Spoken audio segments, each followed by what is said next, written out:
Bonjour à tous. Je m'appelle Michel, je suis accompagné de Sofartra, Cyprien, Simon et de Ayoub.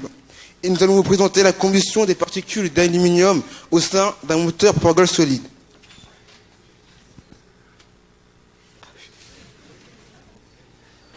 Alors tout d'abord, on va vous présenter l'utilisation des moteurs propagole solides, ensuite leur fonctionnement. On va parler de la combustion générale pour aboutir sur la combustion de l'aluminium. Et on va aboutir sur une conclusion.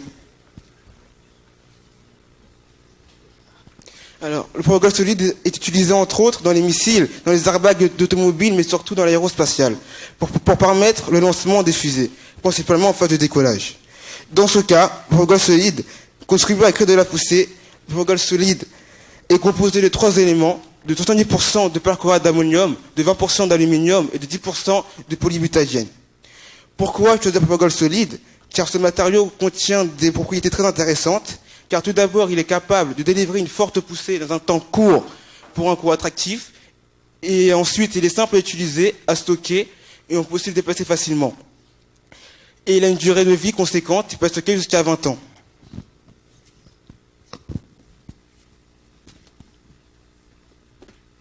Michel vous a donc expliqué l'utilisation du moteur à propagole solide. Et moi, je vais vous expliquer son fonctionnement. Dans le moteur, on retrouve le propagole à l'état solide sur les parois du moteur. Le propagole va être mis en combustion avec un système d'allumage spécifique. La combustion produit des gaz oxydants et à haute température qui vont permettre la combustion des particules d'aluminium. La combustion du propagole et de l'aluminium produisent une grande quantité de gaz chauds qui vont être accélérés en sortie par la tuyère.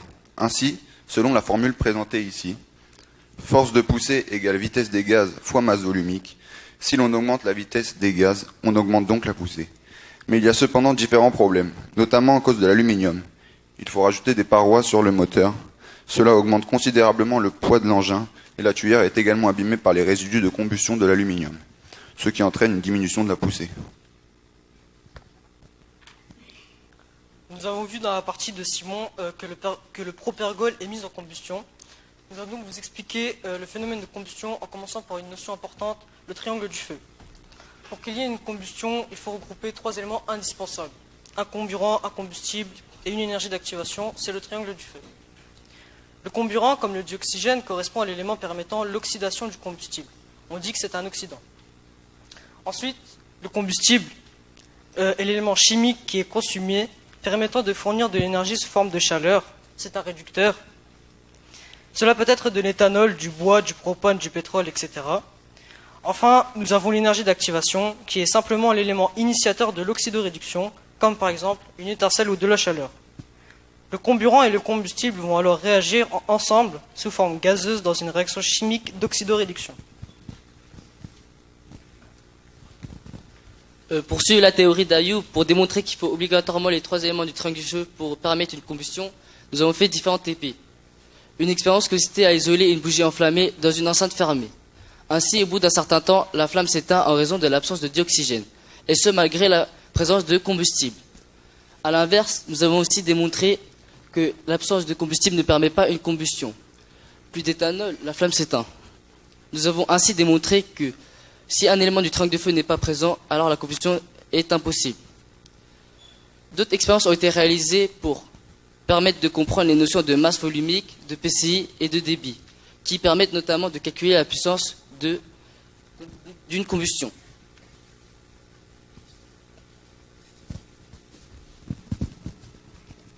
Donc Ayoub vous a présenté la combustion et ses généralités.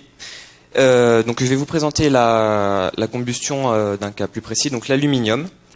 Donc pour ce cas, on peut identifier que l'oxydant est le dioxygène et le réducteur l'aluminium.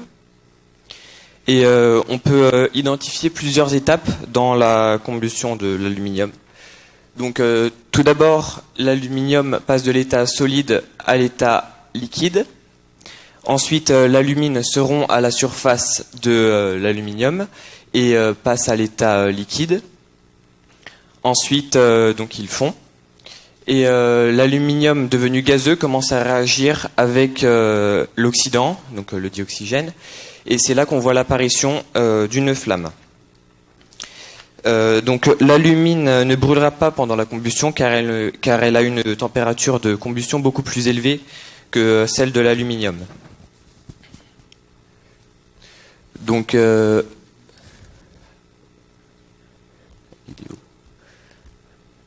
on peut observer ces étapes sur une vidéo. Donc ici, on peut voir l'alumine qui se rompt, ici, voilà. Donc la partie blanche représentant l'alumine et la partie plus foncée étant l'aluminium. Donc ici on voit très clairement l'alumine qui se rompt. Ensuite donc elle fond et s'agglomère sous forme d'une goutte autour de l'aluminium. Et on voit un halo autour de cette particule d'aluminium qui signifie la présence d'une flamme. Et on peut remarquer, on peut mieux comprendre l'apparition d'alumine. Enfin, non, pardon. La flamme contient de l'alumine qui sera source de problèmes dans les moteurs à propane solide, comme l'a évoqué Simon. Et de plus, les températures de combustion et les énergies mises en jeu sont très importantes. C'est une des raisons pour lesquelles on utilise l'aluminium dans les moteurs à propane solide.